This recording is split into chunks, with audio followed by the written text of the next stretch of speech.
Como todos los hombres de la biblioteca, he viajado en mi juventud. He peregrinado en busca de un libro. ¿Acaso del catálogo de catálogos?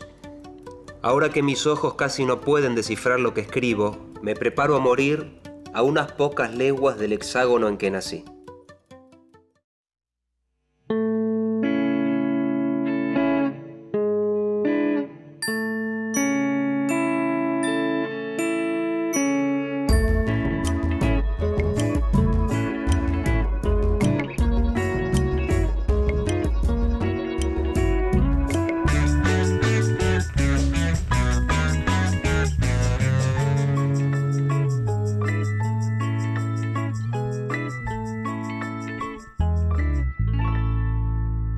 Claves de lectura. Las obras de algunos escritores y escritoras de la literatura argentina para leer y analizar. Jorge Luis Borges. Nació en Buenos Aires en 1899 y murió en Ginebra, Suiza, en 1986. Desde muy chico leyó, escribió y tradujo obras de varios idiomas. Publicó en varias revistas y diarios de su época, como El Hogar, La Nación o la mítica revista Martín Fierro. Fue un gran lector, generó polémicas, discutió sobre política y sobre literatura. Quedó ciego y continuó escribiendo. Su obra es considerada fundamental en la historia de la literatura del mundo y es uno de los más grandes escritores del siglo XX. Escribió cuentos, ensayos y poesía. Hoy vamos a leer y analizar sus cuentos. Dalman se inclinó a recoger la daga y sintió dos cosas. La primera, que ese acto casi instintivo lo comprometía a pelear.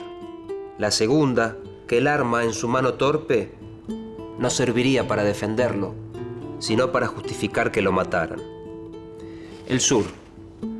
Jorge Luis Borges. A veces sus historias hacen referencia a un recuerdo, a algo que escuchó o que leyó. Esos recuerdos muchas veces se pueden relacionar con sus dos vertientes familiares. El linaje de su padre era de eruditos. Poseían bibliotecas y conocían diferentes culturas e idiomas. El linaje de su madre era guerrero. Sus antepasados habían participado de las guerras civiles argentinas del siglo XIX. El duelo es un tema muy presente en muchos de sus cuentos. En algunos, los personajes que se enfrentan son gauchos o compadritos. En otras historias de Borges, los duelos resultan un poco más extraños, como en el cuento Aben Hakam el Bojarí, muerto en su laberinto, donde se relata la persecución de un hombre a otro, y en el que finalmente quien perseguía resulta ser el perseguido. En el cuento Tema del traidor y del héroe, también encontramos esa relación en la que el héroe en realidad es el traidor, sin dejar de ser el héroe. Recordó que uno de los heresiarcas de Ugbar había declarado que los espejos y la cópula son abominables porque multiplican el número de los hombres. Tlön, Ugbar, Orbis Tertius. Jorge Luis Borges. En sus cuentos nos encontramos no solo con personajes o hechos de la historia argentina, sino también con referencias directas a la historia universal. Casi siempre menciona escritores o filósofos y cita sus obras. En otras ocasiones hace alusión a obras literarias sin mencionarlas directamente, pero a veces las citas no son comprobables. En algunos cuentos, lo que parece una biografía es en verdad una ficción, es decir, una construcción, un invento, que toma la forma de una biografía de un personaje que nunca existió. Por ejemplo, en el libro Historia Universal de la Infamia, presenta la biografía de una pirata china, la viuda Qing. Trata en muchos de sus cuentos los límites entre realidad y ficción. Podemos pensar que cada cuento de Borges parece una pequeña enciclopedia, pero nunca estamos seguros de que su información sea verídica.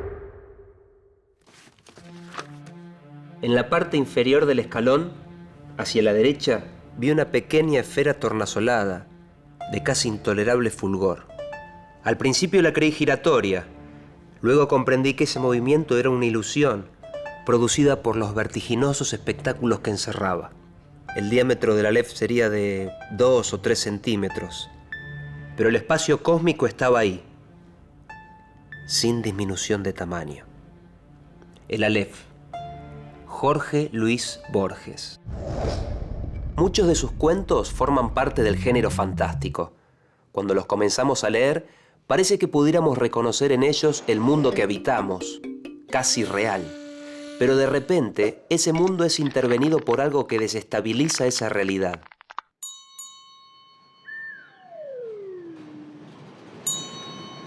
En el cuento El Aleph, el personaje principal se llama Borges. Es un hombre que está triste por la muerte de su amada y todos los años regresa a la casa en la que ella vivió para visitar a su familia.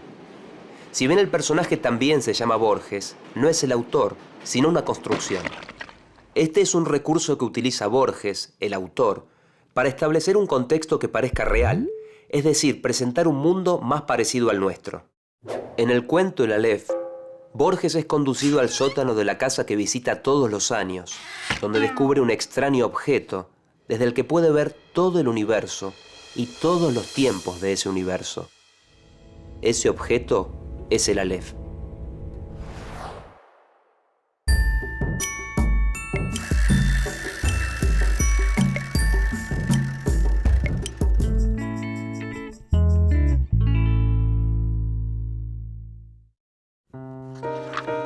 Vi el populoso mar, vi el alba y la tarde, vi las muchedumbres de América, vi una plateada telaraña en el centro de una negra pirámide, vi un laberinto roto, era Londres, vi interminables ojos inmediatos, escrutándose en mí como en un espejo, vi todos los espejos del planeta y ninguno me reflejó. El Aleph. El Aleph es la representación del infinito. Es la primera letra del alfabeto hebreo y para la Cábala, tradición mística que Borges conocía muy bien, es la letra que contiene todas las letras, es decir, todo el lenguaje humano. Pero hay un inconveniente para contar lo que Borges, como personaje, ha visto en el Aleph. El problema está en el lenguaje mismo, que cuenta en sucesivo, una cosa después de la otra, lo que ocurre en simultáneo.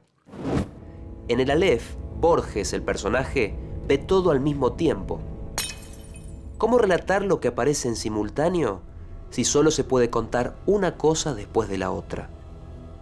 Los cuentos de Borges, el autor, parecen sugerir que ante la imposibilidad de encontrar las leyes que rigen el orden del universo, el ser humano creó su propia realidad y la ordenó según leyes y fórmulas que, inventadas por él, puede llegar a conocer. Los temas del orden y el caos son claves para la lectura de los cuentos de Borges. Sui Pen diría una vez: me retiro a escribir un libro. Y otra: me retiro a construir un laberinto. Todos imaginaron dos obras. Nadie pensó que el libro y laberinto eran un solo objeto. El jardín de los senderos que se bifurcan. Jorge Luis Borges. En muchos de sus cuentos, el problema del orden y del caos tiene una forma particular: el laberinto. El laberinto tiene un camino de entrada y de salida, pero quien está dentro lo desconoce. Si no tiene un mapa, el laberinto es puro caos. En el cuento La biblioteca de Babel, el laberinto tiene forma de biblioteca. Nadie conoce dónde empieza ni dónde termina. En el cuento La casa de Asterión, es el minotauro de la leyenda griega quien está en el laberinto. Para él eso es el mundo entero. Muchas veces, Borges hace referencia al círculo como la forma más perfecta del laberinto, porque quien lo transite pasará una y otra vez por el mismo lugar sin notarlo. En otras ocasiones, Borges trata el tiempo y el destino como si fueran un laberinto. Ningún hombre ni mujer tiene la clave de cómo recorrerlos. El propósito que lo guiaba no era imposible, aunque sí sobrenatural. Quería soñar un hombre, quería soñarlo con integridad minuciosa e imponerlo a la realidad. Con alivio, con humillación, con terror, comprendió que él también era una apariencia, que otro estaba soñándolo. Las ruinas circulares. Jorge Luis Borges. Otro tema que se repite en muchos de sus cuentos es el del original y la copia, los simulacros. En el cuento Las ruinas circulares, un hombre es soñado por otro hombre, que a la vez es soñado por un dios, que quizás sea soñado por otro dios. Cada uno de ellos existe en un nivel de realidad diferente. Estos simulacros parecen muñecas rusas. Podríamos imaginar su prolongación infinita.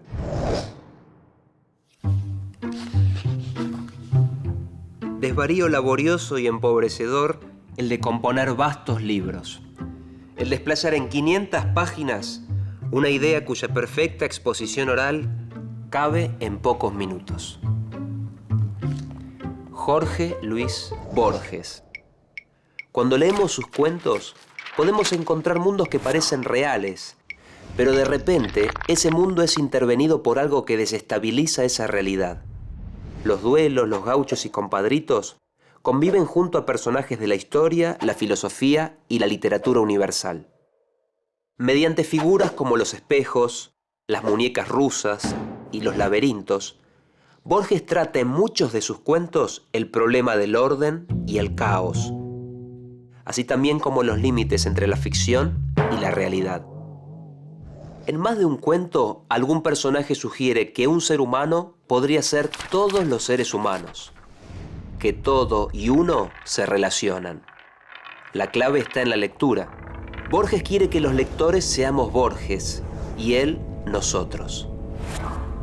Borges también es un lector.